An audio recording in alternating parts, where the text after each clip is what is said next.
Hi everyone, Alex here. I'm going to start doing the post-match reviews whenever I can. And what a way to start.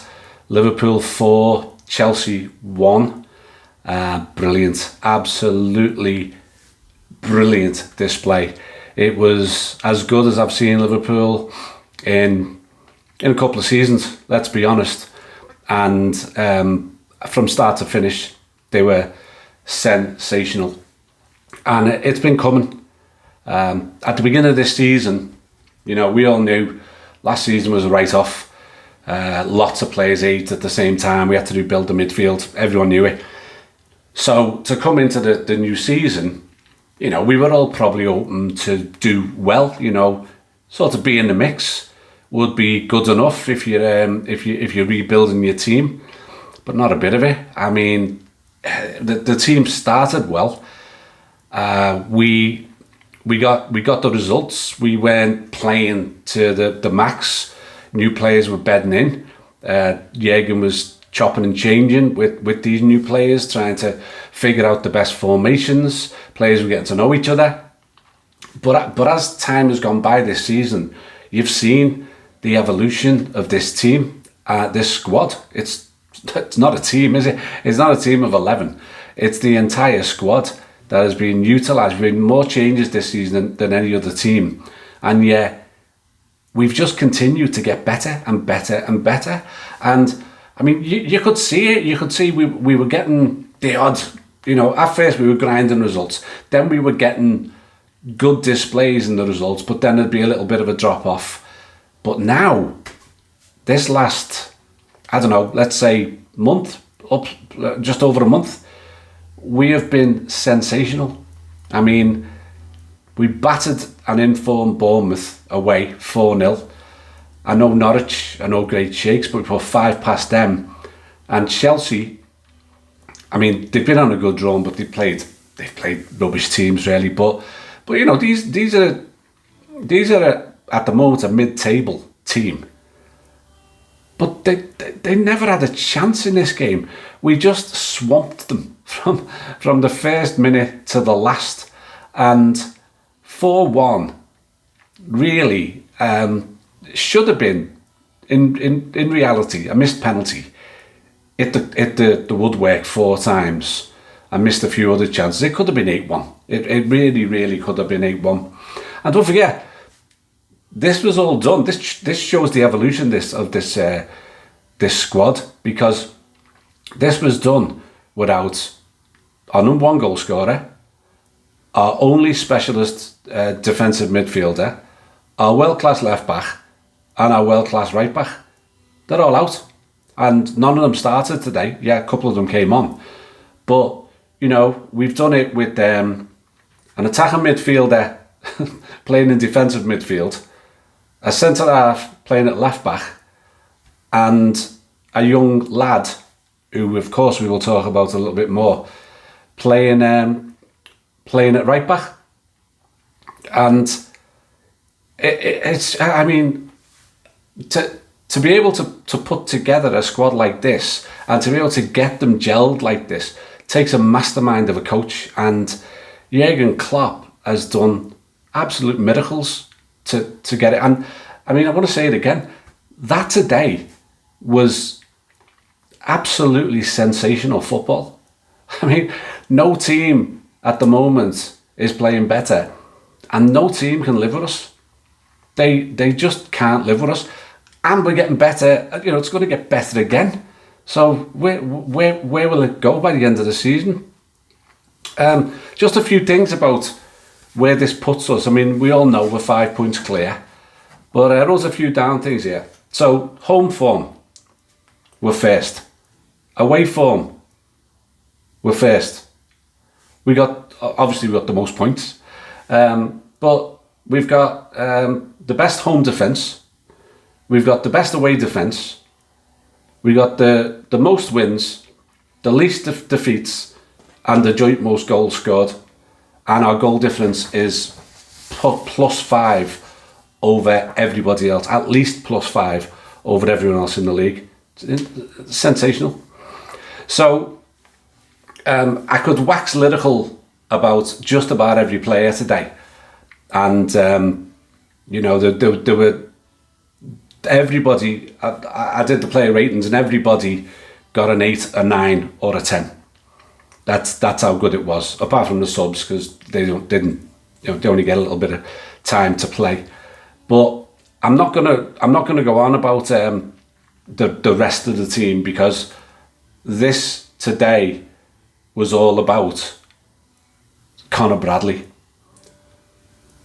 And I gotta tell you, I've been watching Liverpool now religiously. I mean, hardly ever missing a game for over 50 years. And there's been a multitude of youngsters come through over that time.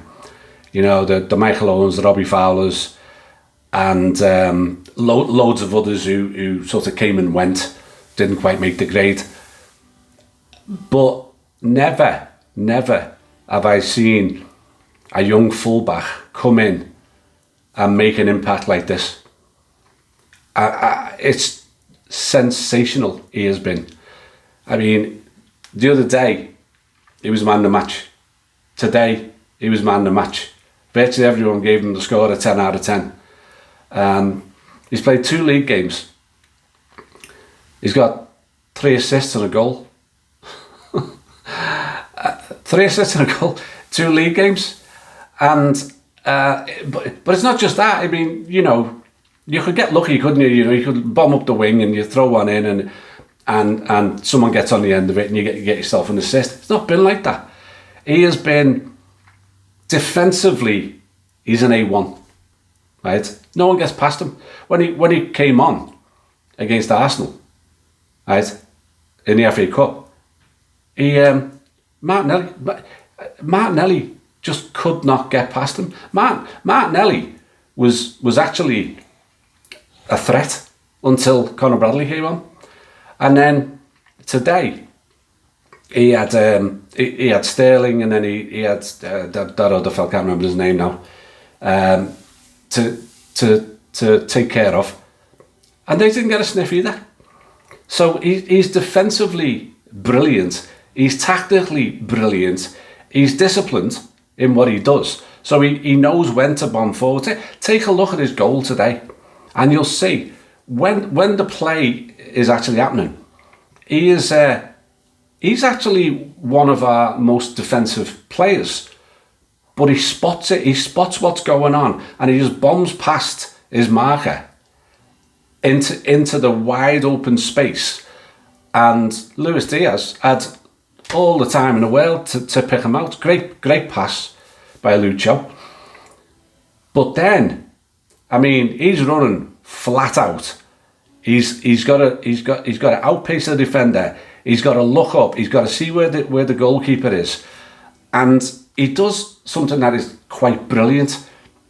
He manoeuvres the ball slightly to his right so the defender can't get at him, and then I can't even explain the shot. He doesn't blast it. He doesn't place it. He kind of clips. He hits it with force, but he kind of clips it into the corner, and the keeper couldn't get anywhere near it. It was absolute perfection. And on the commentary today, and then after the game, there were 2 strikers, Ali McCoist and Robbie Fowler, and both of them said exactly the same thing.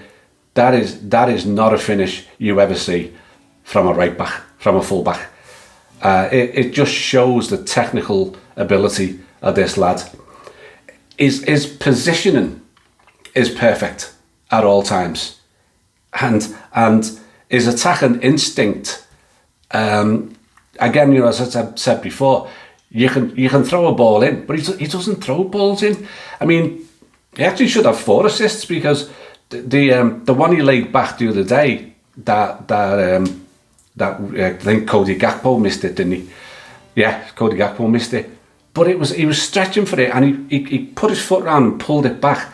Today, he's knocking balls inside, and they're weighted perfectly, and they're coming in at the right angle, and that people are running onto them, or it's breaking.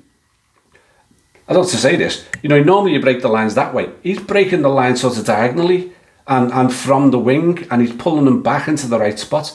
It really is something that I've been racking my brains today, thinking, who can I compare him to in terms of making a breakthrough like this? Who can I compare him to who actually is an actual Premier League consistent first team player? And he's just outshining everybody. I mean, some of our best performances of the season have coincided with him at right back, and we're banging goals in for fun, and he's involved in a ton of them. I am over the moon with this lad. I can't wait to see what happens to him over his career, because we all, you know, I'll take a step back. I thought Harry Wilson had a chance. I thought Ben Woodburn had a chance of breaking through, and there's been others as well. You know, Neil Mellor did okay, but I thought he would get to greater heights than he did. So you've got to be careful, but I'm not going to be careful because this lad is absolutely the real deal. And, you know, we were all worried, weren't we? Oh my God, Trent's injured. What are we going to do? Now it's like, are we going to put Trent back there? Is Trent going to play against Arsenal? Or do we stick with the discipline and the defensive discipline to just wipe out Martinelli again? So anyway, what a brilliant problem to have. Trent's world class. He'll find a spot in the team, don't worry about that. But anyway, that's enough. I did want to make most of the video about Conor Bradley because I want to look back on this in a few years' time.